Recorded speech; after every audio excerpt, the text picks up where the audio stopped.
नगर परिषद द्वारा शिवरात्रि के अवसर पर हर वर्ष की भांति इस वर्ष भी त्रिदिवसीय कार्यक्रम के तहत शनिवार को अंतर्राष्ट्रीय कवि सम्मेलन का आयोजन किया गया, जिसमें देश के ख्यातनाम कवि ने भाग लिया। सम्मेलन के पूर्व कवियों का स्वागत सभापति राकेश पाठक ने माला व साफा बनाकर किया। बाद में सरस्वती जी के आगे दीप प्रज्वलित कर कवि सम्मेलन का आगाज किया गया। सम्मेलन में वीर रस के कवि राम भदावर उत्तर प्रदेश की कविता की खूब वाहवाही बटोरी।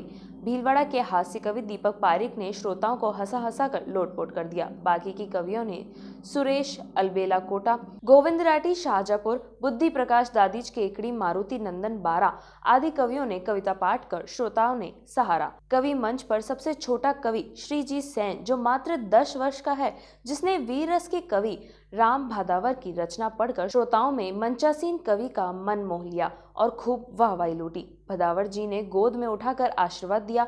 सम्मेलन देर रात तक श्रोताओं जमे रहे। मनमोहक मधुर छंद चाहिए, पड़े पड़े खाने वाले बोले आनंद कंद चाहिए, और मुर्दा चाणक्यों ने बोला जिंदा खानानंद चाहिए, और बेईमान बस्ती वालों को राजा हरिश्चंद्र।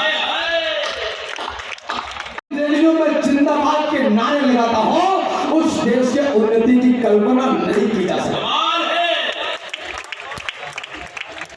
और माफ करना नौजवानों, अगर कोई 300 का पजामा और 250 का कुर्ता पहनकर माइक पर खड़े होकर कह रहा है कि हमारी सरकार है कि तुम्हें 3 लाख रोजगार देंगे, तो समझ जाइएगा कि वो झूठ बोल रहा है।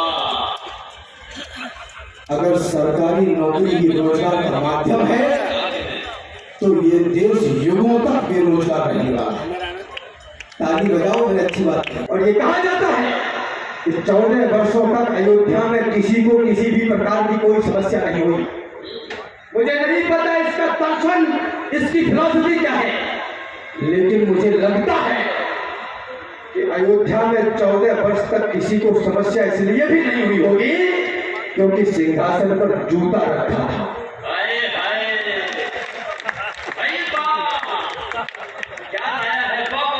इज्जत खराब करा सकते हैं और खुद आपके रिश्तेदार पैसे खर्च करके आपको वार्ड मेंबर का चुनाव लेकिन एक बात इसने सबके मन को छुआ है। एक बात मुझे तालियां बजाकर बताना भीलवाड़ा मुझसे कितना प्यार करता है। एक बात इसने सबके मन को छुआ है। इतिहास में नाम पैसा इकट्ठा करने वालों का नहीं, परोपकार के लिए पैसा खर्च करने वालों का।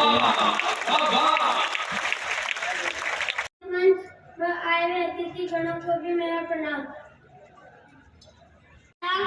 मेवाड़ दरा के कुछ सैनिक पिंजरे को तोड़ गए थे और मुगलियों की आंखों को लज्जित छोड़ गए थे। अरे गोला बादल चचा भतीजे लाखों पर भारी थे, युद्ध कला के करता उनके सचमुच तलवारी थे।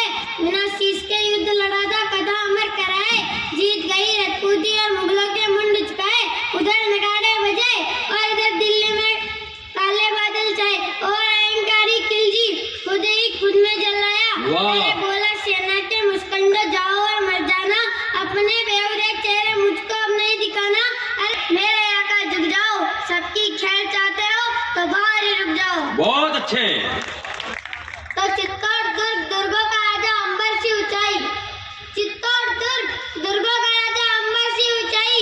पैदल घूमो तो उम्र गुजर जाए इतनी लंबाई, लंबाई से अधिक थी रावल की प्रोताई, प्रोताई से बहुत कठिन थी पद्मनी की ठकुराई, ठकुराई के आगे खिलजी बस्ती का ये पड़ता, किला बेचने वाली वह नीतियां करता। बहुत अच्छे बेटा।